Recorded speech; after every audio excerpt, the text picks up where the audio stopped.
Good morning students. सो मैं आपकी educator, मेरा नाम है सिमरन Jain.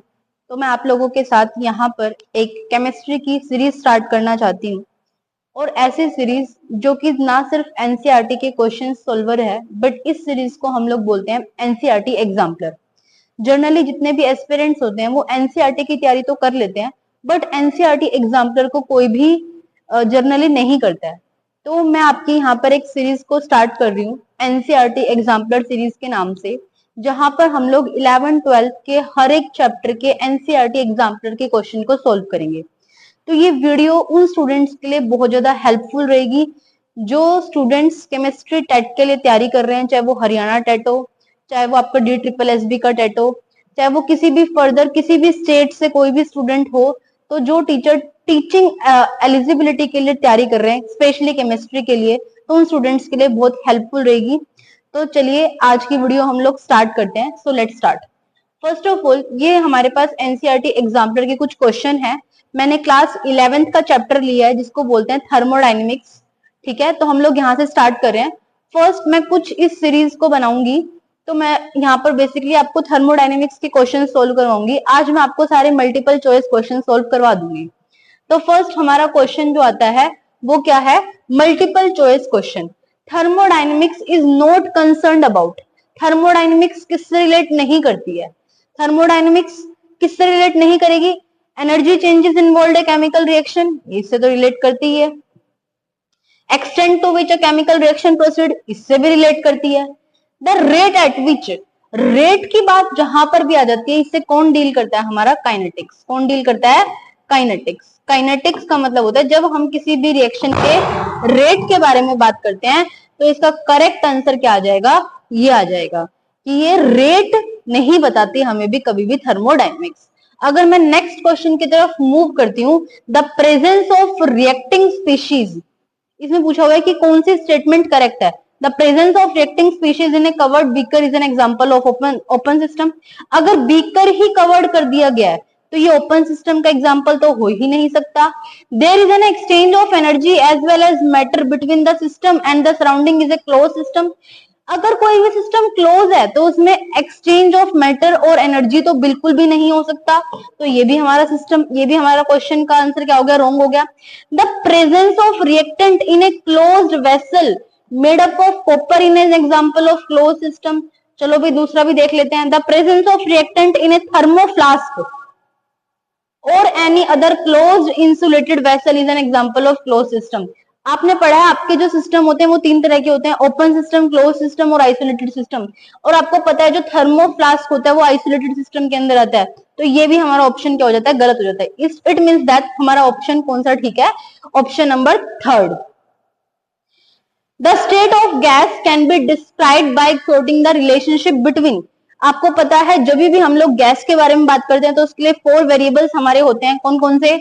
Pressure, volume, temperature and amount. ये तो बहुत इजी क्वेश्चन है, तो इसका ऑप्शन नंबर क्या रहेगा? फोर्थ आपका क्या रहेगा? करेक्ट रहेगा।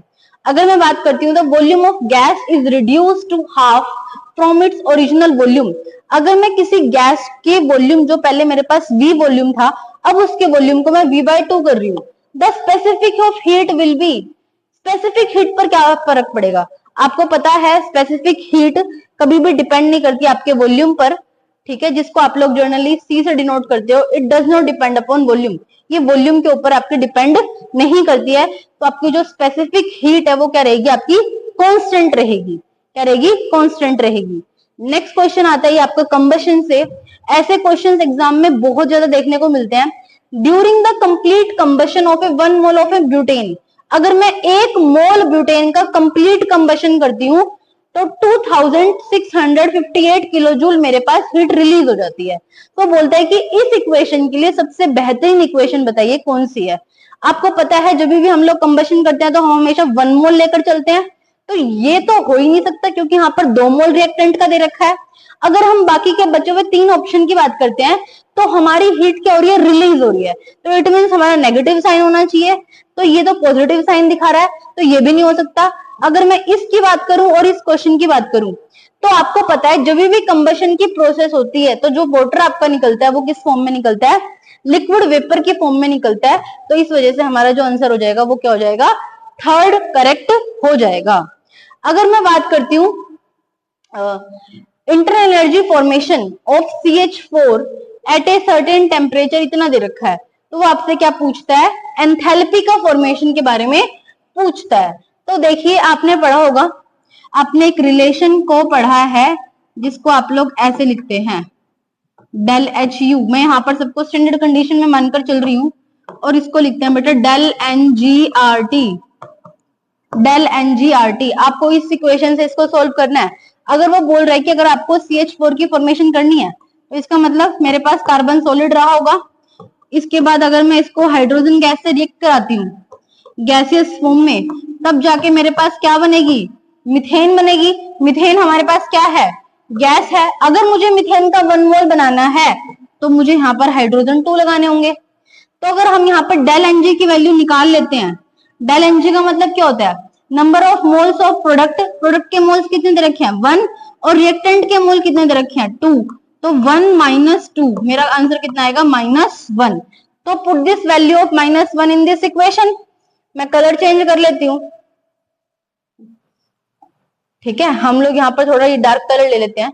अब देखना, अब यहाँ पर आपके डेल यू की वैल्यू कितनी दे रखी है -393, यहाँ पर पुट करोगे -1 RT, तो इट मीन्स दैट आपकी जो वैल्यू आएगी डेल एच की वो कितनी आएगी, इससे कम आएगी, डेल यू से। आपका माइनस में साइन जा रहा है, इसका मतलब क्या है, ये चीज कुछ ना कुछ आपकी घट रही है, -1 RT आपका क्या आ रहा है, कम आ रहा है। तो इसका करेक्ट आंसर क्या हो जाएगा, ये हो जाएगा आपका लेस देन आएगा क्या, आपका इंटर एनर्जी फॉर्मेशन से कम आएगी आपकी डेल एच नोट।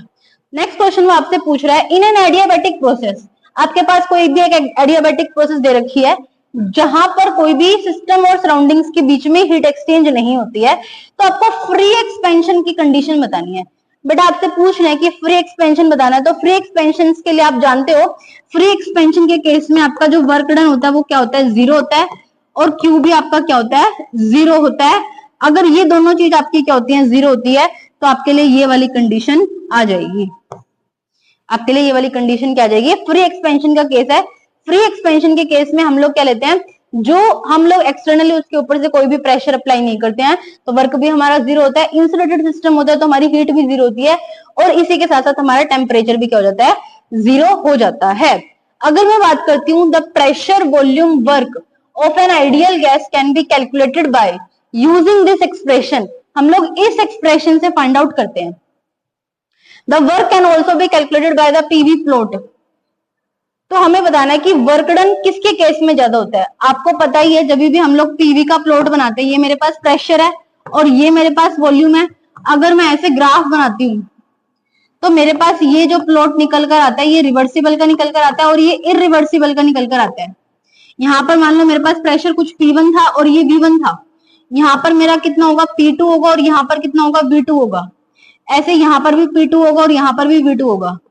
अगर आप यहाँ से, तो अगर आप ऐसे ग्राफ बनाएंगे तो जो आप वर्क निकालेंगे, वर्क हमेशा कैसे निकलता है, एरिया अंडर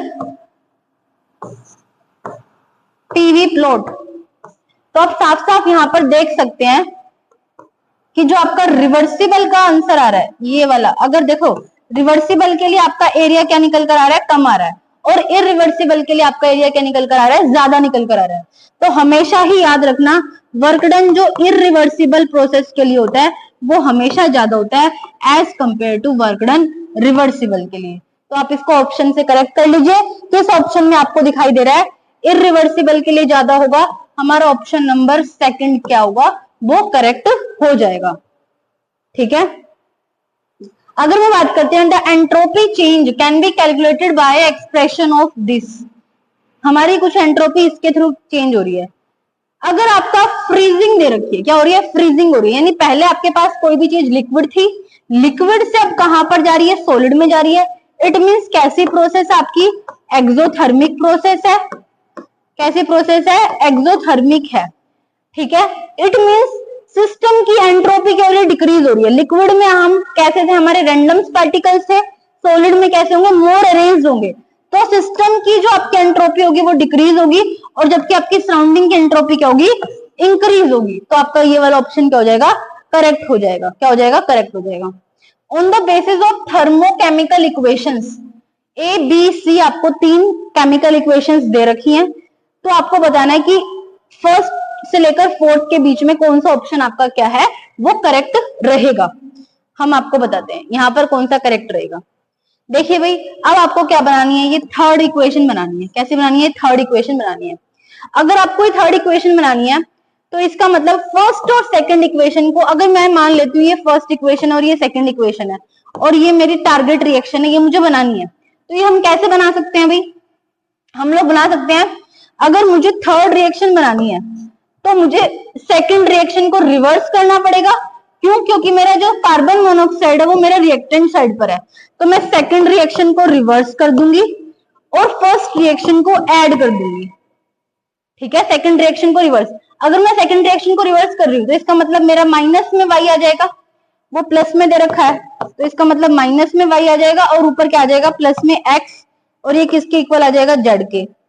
ठीक है, और इसका मतलब क्या हो जाएगा, z plus Y is equal to X, z plus Y is equal to X. तो ये आपको देखने को मिल जाएगा और ये हमारा ऑप्शन रह जाएगा 3। तो यहाँ पर हमने कितने क्वेश्चंस को कवर किया, 10 क्वेश्चंस को कवर किया है। ये सिर्फ अभी हमारे 10 क्वेश्चंस कवर हुए हैं। ठीक है, आज के लिए इतना ही। होपफुल स्टूडेंट्स, आपको ये सीरीज बहुत पसंद आएगी। ये सीरीज आपके हर कॉन्सेप्ट को क्लियर करवाएगी, और किसी भी रिगार्डिंग आपको किसी भी क्वेश्चन में डाउट है तो प्लीज आप कॉमेंट सेक्शन में जरूर करके बताना कि आपको किस क्वेश्चन में डाउट है और कैसे आपको तरीका लगा कि भाई कैसा पढ़ाया जा रहा है, आपको क्या अच्छे से समझ में आ रहा है। तो आज के लिए इतना ही, फिर मिलते हैं हम लोग अपनी नेक्स्ट वीडियो के अंदर। Thank you. वैसे तो मैंने 19 क्वेश्चन प्रिपेयर किए थे।